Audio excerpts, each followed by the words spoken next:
Franck Wolf, bonjour. Bonjour. Vous êtes de 4Riders. Alors, 4Riders, c'est une entreprise qui est dans les nouvelles technologies, c'est ça? C'est ça, oui, qui a créé une application pour skieurs, une application immersive avec de la 3D qui représente les domaines skiables dans lesquels on peut se déplacer librement et avoir une restitution fidèle du relief qu'on voit en montagne lorsqu'on skie.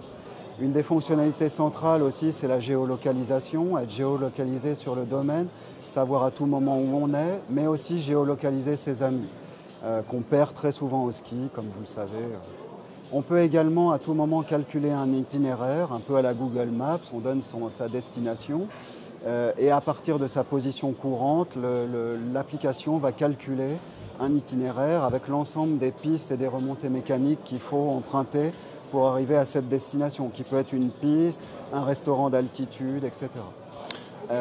On a aussi la possibilité de prévisualiser les zones d'ombre sur une journée, de faire varier le soleil, en fait la course du soleil, pour voir ce qui sera illuminé ou pas en fonction des heures de la journée.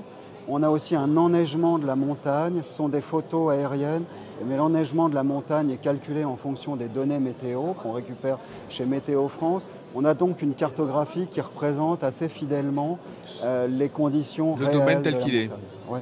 Alors en fait, cette application, en dehors des spécificités techniques que vous venez de décrire, quel intérêt pour une station d'être dans 4 riders? Dans 4Riders. 4 riders, pardon. L'intérêt pour les stations, ce qu'on leur propose, en fait, c'est 3 services. On a 3 services clés autour desquels on a articulé notre offre.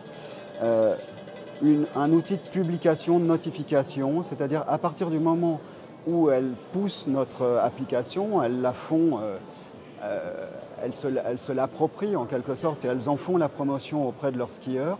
Elles peuvent leur envoyer des notifications pour faire la promotion d'événements dans la station ou des alertes de sécurité ou toutes sortes de choses qu'elles ont envie de faire savoir en temps réel aux skieurs. Ça, c'est une première chose. La deuxième chose, c'est que notre application collecte des données sur les skieurs. On peut même avoir des profils qui sont assez élaborés parce qu'on suit les gens malgré tout, donc on sait quel type de ski ils pratiquent et on peut remonter aux stations des données utilisateurs qu'elles peuvent utiliser dans leur CRM. Et troisièmement, on leur permet d'organiser, de fédérer un réseau d'acteurs locaux. Ça peut être les restaurants, ça peut être les écoles de ski, des infrastructures, les piscines, etc. Pour leur permettre de faire eux aussi la promotion de leurs événements, d'offres spéciales pour la sortie d'un nouveau ski par exemple ou de choses comme ça. Voilà. Donc le but est de donner une cartographie vivante au skieur, quelque chose qui l'informe de tout ce qui peut avoir de l'intérêt pour lui dans la station. Ce n'est pas une publicité invasive et qui est sans rapport avec ce qu'il est en train de faire. Ça enrichit son séjour au ski en principe. Alors vous êtes présent sur plus d'une centaine de domaines skiables, c'est ça? C'est ça, actuellement. Essentiellement, la quasi-totalité des Alpes françaises. On va avoir les Pyrénées l'an prochain. On s'étend aussi maintenant vers la Suisse. Le but est de couvrir à terme le monde entier, mais déjà la majorité de l'Europe, des Alpes et des Pyrénées. Alors c'est une application pour tous les domaines, Oui. ou chaque domaine peut avoir son application? C'est une application pour tous les domaines parce qu'en tant que skieur, en tant que skieur nomade, il y a des gens qui retournent toujours au même endroit. Mais en tant que skieur nomade, moi j'aime avoir une seule application et je n'ai pas envie d'avoir ces expériences qui sont très diverses où on cherche l'appli de la station qui est toujours, qui est inférieure en plus à ce qu'on propose, mais en général. Mais qui est toujours différente, qu'il faut prendre en main, ce qui est ennuyeux. Moi, j'utilise Google Maps ou Waze. J'utilise pas, lorsque je suis à tel endroit, une appli à tel endroit. Donc c'est ça qu'on veut proposer. Quand je parle de Waze, c'est d'ailleurs aussi une dimension qu'on donne à l'appli. C'est un côté collaboratif où les gens peuvent échanger sur qu'est-ce qui se passe, est-ce qu'il y a de la poudreuse et c'est génial, etc. D'informer les gens en temps réel à nouveau.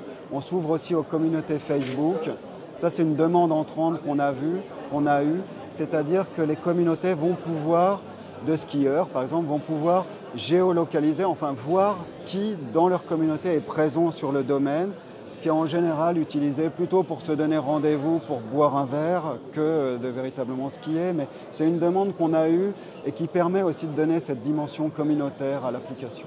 Donc c'est une application donc, qui a vocation marketing pour une station, qui est communautaire pour l'utilisateur et aussi à vocation pour d'information, puisque en fait on a vu toutes ces fonctionnalités très très utiles.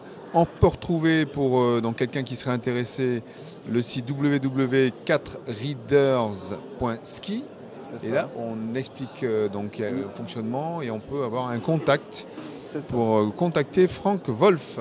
Merci beaucoup. Merci à vous.